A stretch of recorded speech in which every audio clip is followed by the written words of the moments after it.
Yan guys, no, good afternoon once again, Click Moto again. Ngayon magbibigay tayo ng konting tip para sa mga kapwa natin riders, sa mga lalong-lalo na sa mga naka-scooter. Tara, samahan niyo ako. Yan guys, no, ang topic natin today ay about sa rubber link stopper. Yan. Lahat naman ng motor guys may rubber link, Iba-iba lang na itsura. And then engine bushing. Pero pinaka main issue nito guys, sa Honda Click. Yan. 2021 nang nagkaroon ng issue ang rubber link.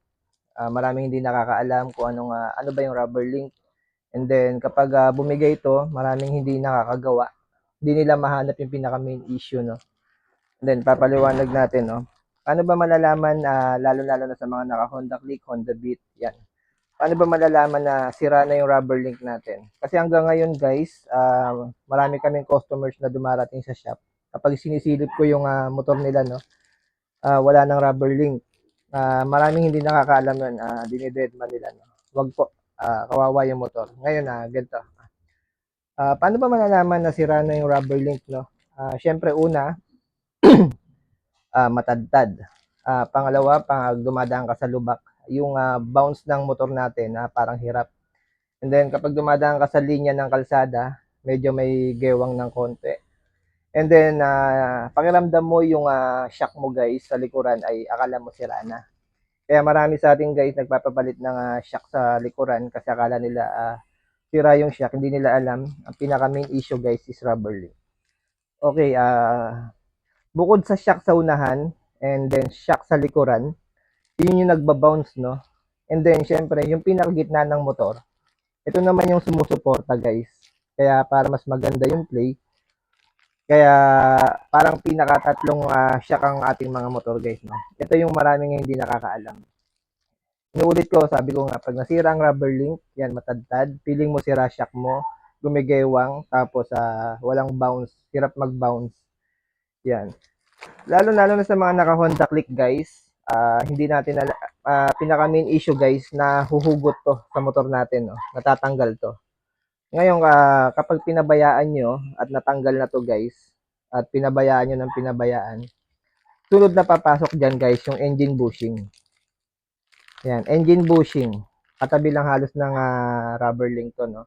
Kapag ito po kasi nahugot at hindi na wala nang sumusuporta sa ilalim, ang pinaka magdadala ng bigat guys, yung engine bushing na. Kaya pag napersa yung engine bushing guys, masisira din siya. Yan. Masisira din yung engine bushing. Yan. Dalawa kasi yan guys eh. Isang rubber link and then yung sumusuporta isa pa engine bushing. Ngayon kapag ito nahugot sa mga motor natin, nawawala ng support yung pangilalim natin, ang bumubuhat o pumupersa na yung engine bushing. Kaya pa nagpagawa kayo ng rubber link guys, minsan sira na kayo engine bushing natin kasi nga napabayaan. Mas medyo lumalaki yung gastos. Kaya sa mga nakakaramdam guys ng medyo matadtad na kagad, pagawa nyo na kagad guys yung rubber link nyo para hindi madama yung engine bushing nyo. Yan. Para menos gastos. Lalong-lalo na guys sa mga naka-Honda Click. Minsan naman guys sa mga naka-Honda Click, yung rubber link nila ayos pa. Pero ang pinaka main issue guys, nahuhugot, no? Yan, nahuhugot siya, natatanggal siya sa pinaka bakal. Pumapasok siya dun sa ilalim. Kaya ang nangyayari, hindi napapansin ng customers natin, ang sumasalo na ng bigat yung engine bushing, nasisira na din. Suma total, kapag nagpagawa sila, dalawa na isasabay na natin kasi nga napabayaan yung rubber link. No? Kaya dito guys sa shop namin, ang ginagawa na namin, pag nagpakabit kayo ng rubber link, para talaga pang matagalan, hindi mahugot, nilalagyan namin ng rugby and then cable tie. Kaya sa mga naka-scooter dyan guys, lalong-lalo na sa mga naka-Honda Click, madali lang naman po silipin to kung ito po ba ay natanggal na, no.